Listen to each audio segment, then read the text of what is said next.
Assalamualaikum Bulia. Waalaikumsalam Bu Novia.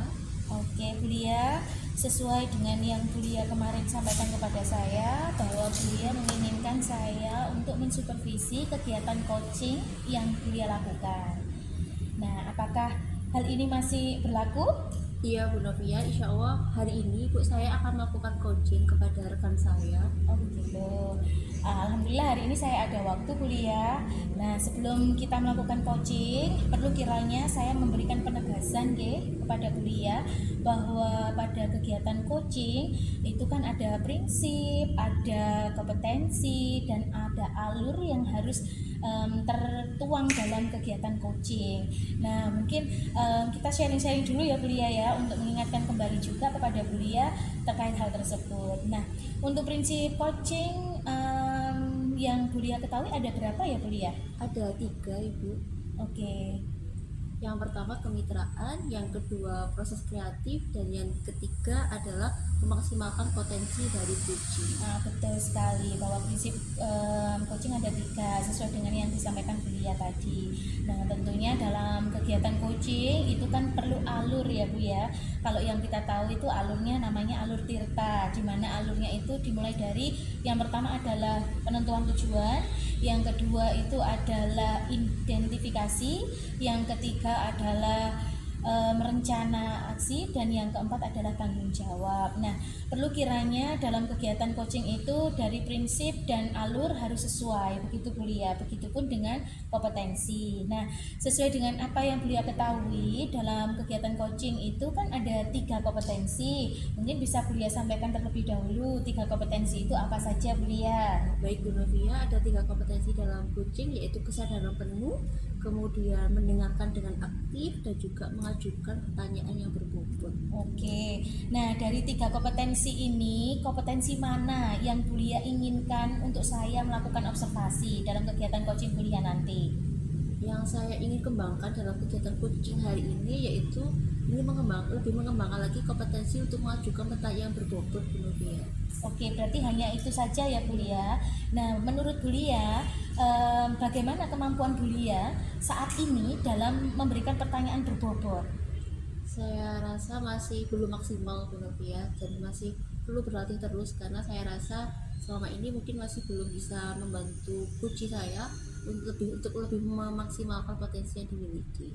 Nah, nanti berarti untuk ketercapaiannya yang Bulia inginkan dalam membuat pertanyaan berbobot pada saat melakukan coaching itu seperti apa yang Bulia inginkan? Yang saya harapkan melalui pertanyaan berbobot itu saya lebih bisa memotivasi atau mengoptimalkan potensi dari coach tadi untuk menemukan solusi dari permasalahan yang dialami. Oke, baik. Berarti indikatornya nanti adalah coach mampu menentukan solusi dari masalahnya berdasarkan potensi yang ada pada dirinya. Begitu, betul Iya. begitu ya Bulia Iya, ya? betul Bu Novia. Oke, terima kasih Bulia. Berarti itu menjadi indikator yang nantinya akan saya gunakan untuk supervisi kegiatan coaching Bulia pada hari ini. Baik Bulia, mungkin bisa dipersiapkan untuk kegiatan coachingnya, mungkin bisa di coachingnya, mungkin bisa dipanggil coachingnya Bulia untuk bisa bergabung di sini. Terima kasih banyak Bu Novia. Sama-sama Saya Bulia. mohon izin untuk melakukan coach hari ini. Oke.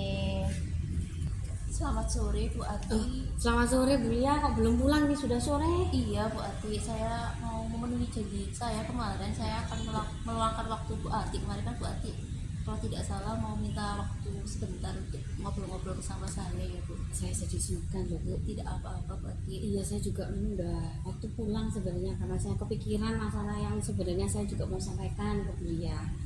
Ya, tapi saya mohon sementara yang saya sampaikan di Bulia ini terbatas itu. Maksud saya juga tidak mau menyinggung wali kelas. Ya,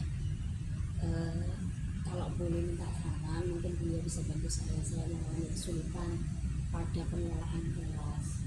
Itu sih Bu, saya lanjut Bu. Insya Allah Bu, barangkali nanti dari ini ya Bu ya. Harapannya Bu Ati apa sih Bu hari ini? Ya, kalau saya ini sebenarnya dari tujuan ini kan saya pengen dibantu untuk mengelola kelas, khususnya di jam-jam rawan setelah jam istirahat kedua. Sedangkan ini kan saya juga butuh masukan. Mungkin siapa tahu dia kan dengan kelas kreatifnya bisa membantu saya. Gitu, Bu. Kalau baik Bu Ati, mudah-mudahan nanti dari hasil teman hari ini kita bisa menemukan solusi bersama ya Nah Bu, ya. itu bisa membuat saya lega nanti pulang Iya. bisa tidur nyenyak gitu loh Bu. Iya. Kalau boleh tahu Bu Ati, kesulitannya itu seperti apa ya untuk mengelola kelas kelompok ini? Gini, saya kan pengampu mata pelajaran kimia dengan durasi pembelajaran 10 jam dalam satu hari. Kelas teori, kelas praktikum sampai penilaian. Nah, saya itu mengalami kesulitan, kan jam istirahat kita kan jam 12 ya Bu. Ada istirahat makan siang dan sore. Setelah itu masuk kelas. Lah, lawannya anak-anak kan beberapa itu sudah down. Motivasinya untuk belajar sudah tidak fokus dan situ mulailah mereka mengantuk. Serangan mengantuk ini kan membuat kondisi tidak kondusif karena pembelajaran kelompok ini menurut saya kan juga tidak bisa dibebankan oleh hanya beberapa orang dalam satu kelompok. Itu sih Bulia, mungkin ada trik ya Bulia apa yang harus saya lakukan supaya kelas saya juga bisa tetap fokus gitu. Baik Bu Ati, kalau saya lihat Bu Ati sudah bagus ya Bu ya. Tadi sudah mengajak anak-anak itu untuk berkelompok, setidaknya Betul. dengan berkelompok itu anak-anak jadi lebih aktif ya Bu ya. Iya. Nah, kalau Bu Ati rasakan mungkin dari pembelajaran kelompok itu adakah mungkin Bu yang mungkin masih ada menjadi kendala, sehingga dalam pembelajaran kelompok itu tadi, padahal kan pembelajaran kelompok itu sudah salah satu bentuk usaha yang untuk mengaktifkan siswa ya Bu. Kalau dari situ adakah mungkin hal yang bisa apa sih yang menyebabkan kok belum bisa maksimal padahal itu sudah berkelompok Saya rasa kalau pembelajarannya praktikum itu paling efektif berkelompok ya.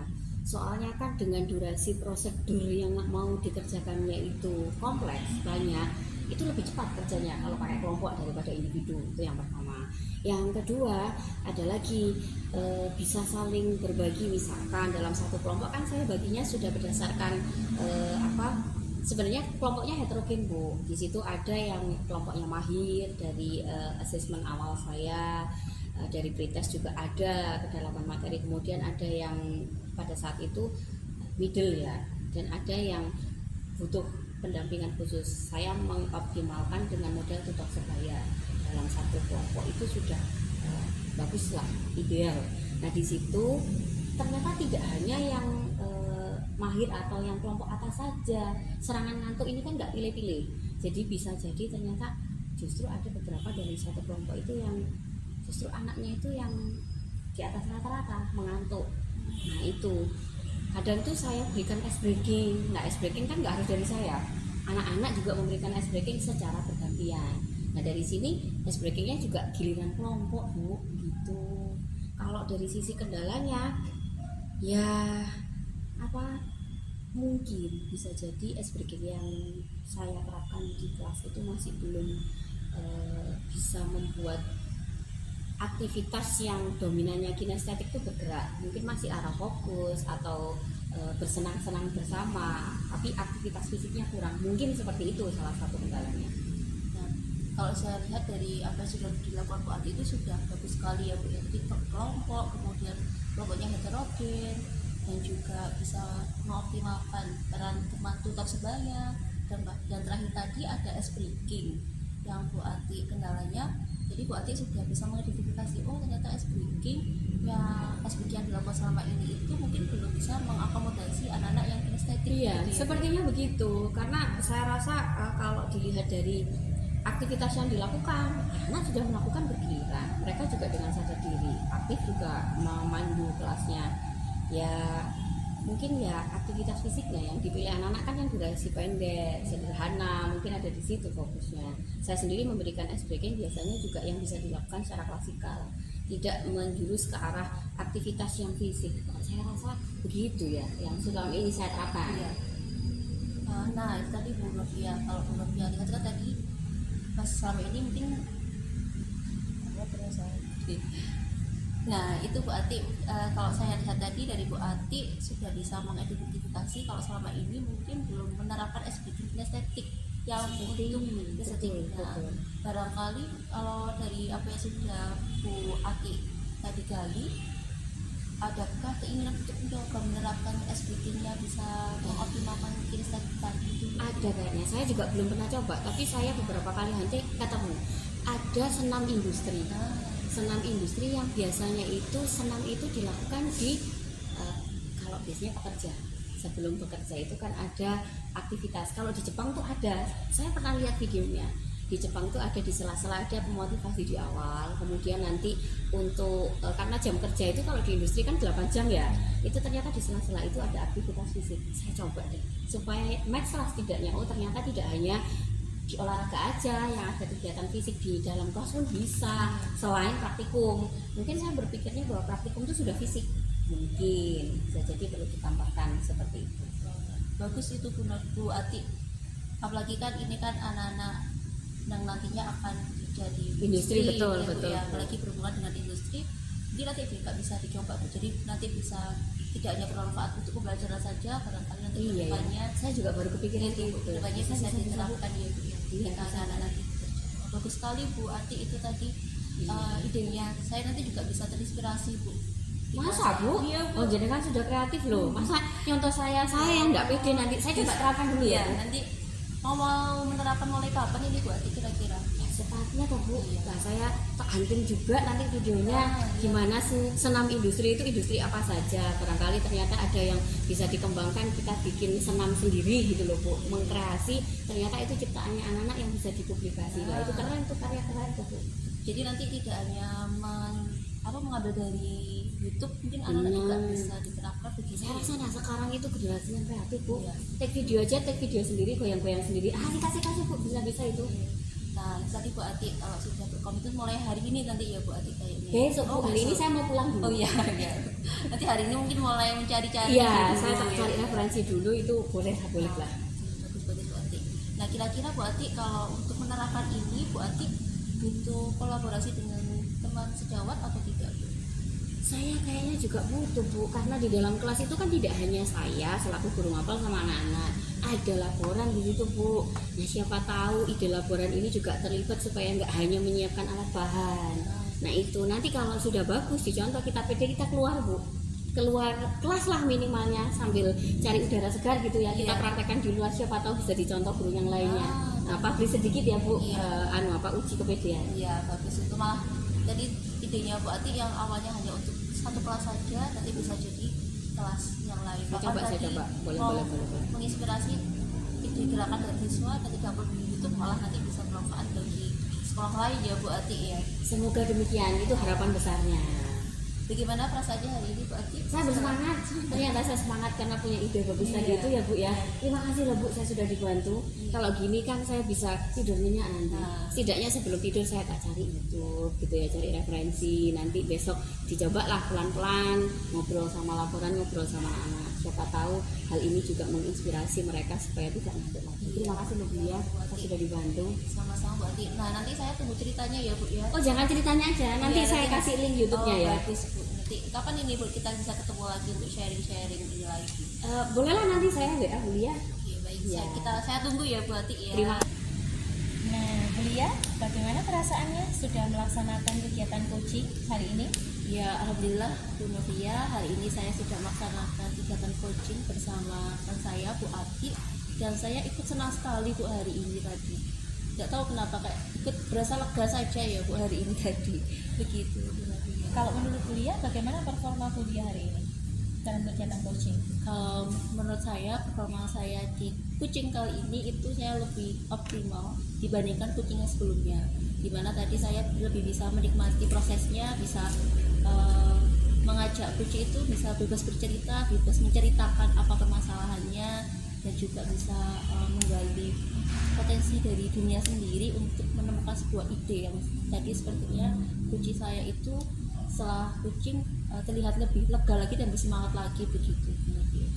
Baik, terkait indikator yang tadi kita sepakati ya sebelum kita melakukan kegiatan supervisi ini, bahwa Bulia kompetensi yang mau dikembangkan adalah kompetensi untuk membuat pertanyaan berbobot dengan indikator bahwa si kuci itu mampu menemukan solusi-solusi dari masalahnya berdasarkan potensi yang ada pada dirinya sendiri. Dan kalau saya lihat Bulia sangat bahagia hari ini ya, karena sudah berhasil membuat si kuci ini menemukan solusinya, begitu berat begitu Bu Lia. Iya betul Bu Novia, hari ini saya Oke. ikut lega tadi ketika kucingnya merasa lega, saya juga tambah ikut lega gitu. Nampak sekali dari ekspresi Bu Lia begitu ya.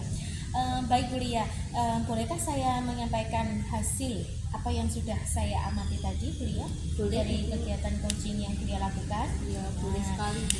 apabila saya amati ya Bu ya, dari hasil pengamatan saya tadi bahwa Bu Lia sudah melakukan atau membuat pertanyaan kepada Kuci ini benar-benar sudah berbobot sekali, sehingga Kuci mampu untuk mendapatkan solusi yang tepat untuk masalahnya sesuai dengan kompetensi atau potensi yang dimiliki oleh Kuci tersebut. Saya rasa untuk pembuatan pertanyaan berbobot ini sudah bagus Bu Lia. Namun memang ada beberapa hal yang mungkin Bu Lia lupakan. Nah, dalam pembuatan pertanyaan itu memang kita kan harus mengarah pada 5W1H. Nah, tadi itu Bu Lia memang sudah melakukan apa, sudah terus dengan siapa, kolaborasinya itu sudah bagus sekali, sudah sangat tajam pertanyaannya. Namun akan lebih tajam lagi kalau Bu Lia memberikan pertanyaan bagaimana beliau mengeksekusi itu. Lalu mengapa beliau memilih rencana itu, tadi belum sempat tersampaikan, begitu ya Bu Lia ya. Nah, apa betul yang Ya. saya sampaikan? Betul Bu Novia, saya baru menyadari kalau tadi belum menyampaikan bagaimana cara menerapkannya. Tadi kan hanya idenya saja tapi masih Oh. belum. Tapi sampai itu ke sudah bagus. Seorang coach sudah menemukan solusi dari masalahnya sendiri, dari dirinya sendiri, dengan melihat potensi dirinya sendiri, itu sudah hal yang menurut saya bagus Bu Lia. Nah, kira-kira dari kegiatan yang sudah kita lakukan ini tadi, kira-kira tindak lanjut Bu Lia untuk kegiatan coaching berikutnya apa Bu Lia? Ya, terutama untuk tindak lanjut selanjutnya Bu Novia, saya akan lebih mengoptimalkan lagi kompetensi dalam menjadi coach, terutama tadi mengajukan pertanyaan berbobot. Ada beberapa hal yang saya sadari kalau ternyata apa yang saya tanyakan itu belum mencapai 5W1H, dan nanti Betul, mungkin iya. bisa saya terapkan di coaching selanjutnya. Iya. Jadi kegiatan untuk menggali potensi itu akan lebih maksimal, lebih komplit kalau kita menerapkan 5W1H itu gitu. Jadi lebih lengkap begitu ya Bu Lia ya. Oke, semoga nanti untuk kegiatan coachingnya yang Bu Lia lakukan selanjutnya akan bisa lebih baik sesuai dengan yang Bu Lia harapkan gitu. Lalu setelah diskusi kita ini, apa yang akan Bu Lia lakukan untuk meningkatkan performa Bu Lia nih setelah kegiatan coaching ini? Kan sudah tahu bahwa oke lah sudah bagus ini kan ya, tapi memang masih perlu ada yang dilengkap-lengkapi. Nah, untuk lebih bagus lagi kegiatan coaching Bu Lia selanjutnya, nah performa apa nih yang harus Bu Lia lakukan gitu? Ya, untuk kedepannya saya akan lebih meningkatkan performa dalam hal komunikasi Bu Novia. Tadi kan dalam hal dengan pertanyaan, bagaimana memancing coach itu biar bisa lebih terbuka lagi, kemudian lebih bisa menggali potensinya lagi, seperti itu. Oke. Dari segi mungkin komunikasi ya Bu Novia. Jadi saya harus banyak berlatih, tidak hanya di dalam coaching, mungkin juga di momen-momen yang lain. Begitu. Iya, memang kegiatan coaching itu butuh pengalaman dulu. Semakin banyak pengalaman kita melakukan coaching, maka kita akan lebih tajam lagi dalam memberikan pertanyaan untuk menggali potensi dari coaching kita. Kalau itu sudah terasa lama kelamaan tanpa harus kita plan begitu, nanti itu akan keluar dengan sendirinya dengan keterampilan yang sudah kita miliki dan pengalaman-pengalaman yang sudah kita lakukan dalam kegiatan coaching. Semoga kegiatan supervisi hari ini bermanfaat ya Bu Lia untuk kegiatan Bu Lia selanjutnya. Terima kasih banyak Bu Novia sudah bisa membantu saya untuk lebih mengoptimalkan lagi kompetensi saya dalam coaching. Tetap semangat ya Bu Lia. Terima kasih, Bu. Tetap semangat untuk berbagi, untuk coaching dengan temannya, karena kegiatan coaching ini adalah salah satu kegiatan positif yang bisa membuat seseorang itu yang berada dalam kondisi tertentu yang mungkin orang itu dalam kondisi tidak tahu harus bagaimana, tapi dengan kegiatan coaching mereka mampu menemukan solusi yang terbaik bagi dirinya. Tetap semangat ya Bu Lia. Siap Bu Novia. Oke, Terima kasih banyak. Oke, selamat sore.